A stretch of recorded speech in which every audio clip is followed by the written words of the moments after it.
प्रवेश चौधरी जी, जिस तरीके की बहस चल रही है, कह रहे हैं धर्म को आप लोग राजनीतिकरण इसका कर रहे हैं। आप चाहे इनविटेशन देना हो, चाहे लोगों को बुलाना हो ना बुलाना हो, आप सिर्फ क्रेडिट ले रहे हैं सब लोग। नहीं, क्रेडिट हम क्यों ले रहे हैं? हमने तो शुरू से कहा विश्व हिंदू परिषद ने कि संपूर्ण हिंदू समाज को क्रेडिट जाता है अगर प्रभु राम का मंदिर बन रहा है। विश्व हिंदू परिषद तो अभी बनी है, 500 वर्षों से ये लड़ाई चली आ रही है। 3,72,000 से ज्यादा लोगों ने इसमें बलिदान दे दिया। कितने साल कोर्ट में केस चलता रहा, कितनी सारी लड़ाइयाँ हुई, कितने संघर्ष हुए। तो ऐसा हम कहते हैं कि हमने केवल दे दिया, तो ऐसा नहीं है, समाज ने दिया। प्राची जी, ऐसा क्यों हुआ? आप समझिए, राम जो है वो भारत की पहचान है, वो हमारी अस्मिता है। राम हमारी अस्मिता है, इसलिए भारत का जनमानस अपनी अस्मिता के लिए संघर्ष कर रहा था, अपनी पहचान के लिए संघर्ष कर रहा था। और इसलिए दुनिया के इतिहास में 500 वर्ष किसी मंदिर के लिए समर्पण हो जाए, समर्पित हो जाए, ऐसा कभी देखा नहीं गया। 3,72,000 से ज्यादा लोगों का बलिदान हो गया हो, ऐसा कभी देखा नहीं गया। इसलिए हम कह रहे हैं कि राम क्यों जरूरी है। अगर इनको, विपक्ष को देखिए आप, विपक्ष क्या कह रहा है? अमन वर्मा जी कहते हैं कि टैक्स के पैसे 12.5 करोड़ परिवारों ने, 12.5 करोड़ परिवार यानी कि लगभग 65 करोड़ से ज्यादा हिंदू समाज के लोगों ने इस राम मंदिर के लिए अपना सहयोग दिया, निधि का समर्पण किया। अरे आप कैसे भूल सकते हैं, हम कैसे याद ना रहे वो हीरम राम, झारखंड के एक छोटे से गांव जंगल में रहने वाला हीरम राम, उसकी उम्र 93 वर्ष है।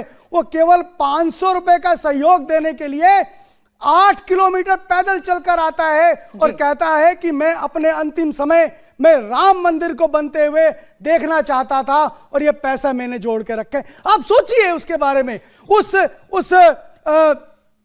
उत्तराखंड के उस संत के बारे में सोचिए जिसको फक्कड़ कहा जाता है, जो 1 करोड़ की राशि अपने 92 से, जब 92 में ढांचे को गिराया गया, उसके गिराने से वो पैसा जोड़ता गया।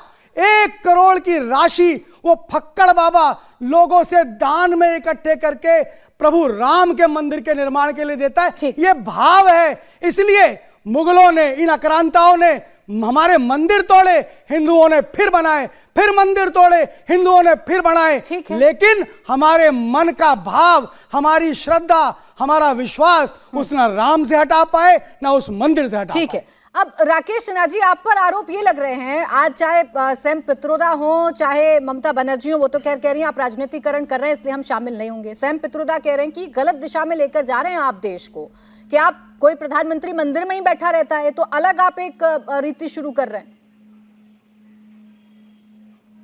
देखिए, एक देश का दुर्भाग्य है कि जिस देश ने 5000 साल पहले योग दिया और प्रधानमंत्री नरेंद्र मोदी जी योग को संयुक्त राष्ट्र में ले गए, 177 देशों ने समर्थन किया। जिस भगवान राम को मलेशिया, इंडोनेशिया और कोरिया जैसे देशों में समर्पण के भाव से देखा जाता है, मर्यादा पुरुषोत्तम के रूप में देखा जाता है, इन 2 चीज़ों पर आपके साथ ही मैं दर्जनों डिबेट कर चुका हूँ। मुझे अपने ही देश में योग और भगवान राम का वकील बनना पड़ रहा है। इससे बड़ा दुर्भाग्य की बात नहीं हो सकती है कि हिंदुस्तान में एक ऐसा वर्ग है जो कहता है कि भगवान राम का मंदिर बनना गलत है। समाजवादी पार्टी हो कि राहुल गांधी हो या सीताराम येचुरी हो, ये मन से आज ही सर्वोच्च न्यायालय के निर्णय को नहीं मान सके। चूंकि कंटेम्प्ट ऑफ कोर्ट होगा, इसलिए लाचारी इस निर्णय के साथ करें। प्रतिबद्धता इनके राम मंदिर के साथ नहीं है। जो 3 बातें मैं कहना चाहता हूं भगवान राम के मंदिर के बारे में, वो मैं बताता हूं। भगवान राम का संबंध भारत की सभ्यताई चौहद्दी से है। वो किसी जमीन से बंधे हुए नहीं, सभ्यताई चौहद्दी से है। इसलिए समाजवादी राम मनोहर लोहिया के रामकृष्ण शिव लेख से लेकर भगवान महात्मा गांधी तक, हे राम तक, ये राम की यात्रा है। उस राम में यह देखना कि अयोध्या में मंदिर बनना, भारत एक अकेला ऐसा देश है जिसमें भूमि के साथ भी जी का उपयोग होता है। भगवान राम की पवित्रता इतनी है कि आप गांव से पढ़े लिखे लोगों से बात कीजिए तो अयोध्या बोलेंगे, गांव के करोड़ों लोग अयोध्या को अयोध्या जी बोलते हैं। इस अंतर को समझिए। यह जो मेकालयवाद चला है, जिसके कारण आज ये मार्क्सवादी, मेकालयवादी और नेहरूवादी, ये तीनों मिलकर भगवान राम के मंदिर का विरोध कर रहे हैं। आज जब विश्व हिंदू परिषद ने और ट्रस्ट ने, मैं कहता हूं ट्रस्ट ने, जिस ट्रस्ट को भारत सरकार ने निर्माण किया है, वो संसद में भारत के प्रधानमंत्री श्री नरेंद्र मोदी जी ने घोषणा की थी ट्रस्ट की। उस ट्रस्ट ने सभी पार्टी के नेताओं को आमंत्रित किया, जिसमें सीताराम येचुरी जी भी हैं, सोनिया गांधी भी है। अब ऐसी स्थिति में जब आमंत्रण नहीं जाता तो होता कि भाजपा इसको डोमिनेट कर रही है, जब आमंत्रण जा रहा तो उसको खारिज कर रहे हैं, कहते हैं ये धर्म और राजनीति का संयोग है। अरे भगवान राम का तो पूरा मर्यादा ही धर्म सापेक्ष है।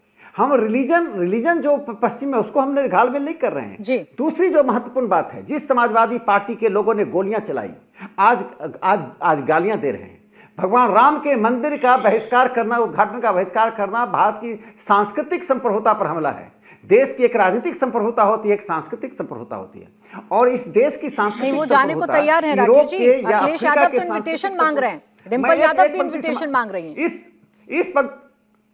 इस पंक्ति को मैं समाप्त कर दूं, ये दर्शकों के लिए बहुत महत्वपूर्ण है कि हमारी सांस्कृतिक संप्रभुता और पश्चिम की सांस्कृतिक संप्रभुता में क्या अंतर है। भगवान राम ही अंतर करते हैं। उनके मर्यादा पुरुषोत्तम होने के कारण ही मलेशिया जैसे मुस्लिम कंट्री में, मुस्लिम देश में, इंडोनेशिया जैसे मुस्लिम देश में उनके महत्व को स्वीकार किया गया है।